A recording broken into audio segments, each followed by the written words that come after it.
देखिए, देश के यशस्वी प्रधानमंत्री नरेंद्र मोदी जी के प्रयासों से जिस प्रकार से हमारे देश के सभी डॉक्टर्स ने इस कोविड को भगाने के लिए जो वैक्सीनेशन जिस स्तर तक की है, जिस प्रकार से मेहनत करके की है, उसके लिए मैं आदरणीय प्रधानमंत्री जी को और देश के सभी वो जो कार्यकर्ता, चाहे वो डॉक्टर्स हैं, चाहे वो और स्टाफ के मेंबर्स हैं या हमारे पार्टी के कार्यकर्ता हैं, जिन्होंने विशेष रूप से इस कोविड को भगाने के लिए वैक्सीनेशन के 100 करोड़ डोजेज जो है पूरे देश में लग चुके हैं।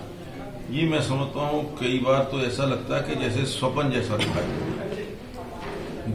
दुनिया के बहुत बड़े बड़े जो कंट्री जो अपने आप को बहुत एडवांस्ड कहते हैं मेडिकल लाइन के अंदर, मेडिकल सेवाओं के अंदर, वो देश भी आज इतना अचीव नहीं कर पाए। अमेरिका जैसा देश अभी भी कोविड को लेकर के जूझ रहा है। बहुत सारे उनके राज्य ऐसे हैं जहां पर अभी भी कोविड जो है उसका प्रकोप बहुत ज्यादा है, लेकिन देश के अंदर जिस प्रकार से कोविड को रोकने के लिए वैक्सीनेशन लगाई गई और 100 करोड़ का जो टारगेट आदरणीय प्रधानमंत्री जी ने पूरा किया है, मैं उनको बहुत बहुत बधाई देता हूं, धन्यवाद देता हूं। और पंचकुला में भी हमने काफी अच्छी प्रोग्रेस की है। अभी तक टोटल 7,20,000 के करीब जो वैक्सीनेशन हो चुकी है और उसमें से जो पहली डोज है वो लगभग 4.5 लाख और जो सेकेंड डोज है वो 2,65,000। इतनी संख्या में वैक्सीनेशन यहाँ पंचकुला जिला के अंदर हुई है और अभी भी प्रयास हमारे जारी है। और अभी 2 गांव ऐसे हैं जहां पर 100% वैक्सीनेशन, जहां पहला डोज भी और दूसरा डोज भी, उन दोनों गांवों के अंदर 100% वैक्सीनेशन हो चुकी है। मैं इसके लिए डॉक्टर जो हमारे सीएमओ हैं डॉक्टर मुक्ता जी, उनको और उनकी पूरी टीम को बधाई देता हूं, मुबारकबाद देता हूं।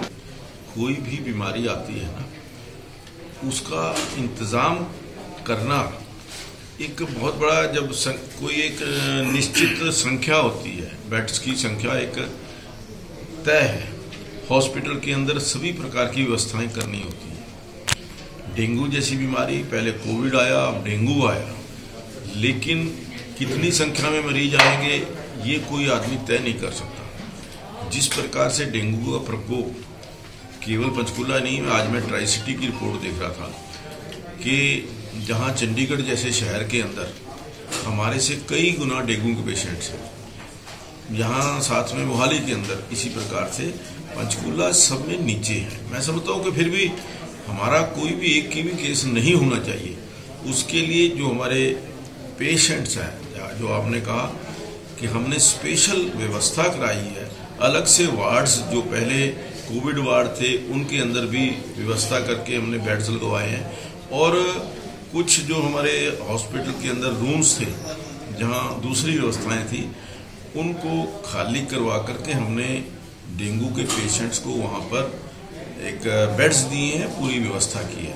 और हमारा प्रयास है कि कोई भी डेंगू का पेशेंट जो है, और जहां तक एक और बात आई थी कि शायद किट को लेकर के जो अभी सरकार की तरफ से जो किट्स आ रही हैं, पहले 5 किट मिलती थी जो बीपीएल के लोगों को जो थी कि उनको दी जाती थी, अब 18 किट मिलने लगी हैं। 18 किट से जितने जो पेशेंट, गरीब पेशेंट जो उसकी पेमेंट नहीं कर सकते, जो खरीद नहीं सकते, ऐसे पेशेंट्स को देना हमारी प्राथमिकता है। जो बाकी के पेशेंट जो पे कर सकते हैं वो अपनी किट लेकर के आकर के परचेज करके वो उसका इस्तेमाल करते हैं।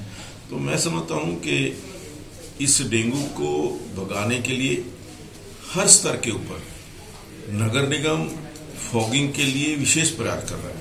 अभी नगर निगम ने 13 जो नई मशीन्स है फॉगिंग के लिए वो हमने मंगवाई है और पूरे सेक्टर्स के अंदर 2-2 बार 3-3 बार फॉगिंग की जा रही है इसके अलावा हमने कहा कि लेबर कॉलोनीज और गांव के ऊपर भी विशेष जो हमारा ध्यान रहे। और जो इसके अलावा ये कहा है कि जो नगर निगम की टीम है, कहीं पर भी खड़ा हुआ पानी नजर आता है या कहीं और मक्खी मच्छर नजर आता है तो वहां पर दवाई का छिड़काव वो जरूर करें।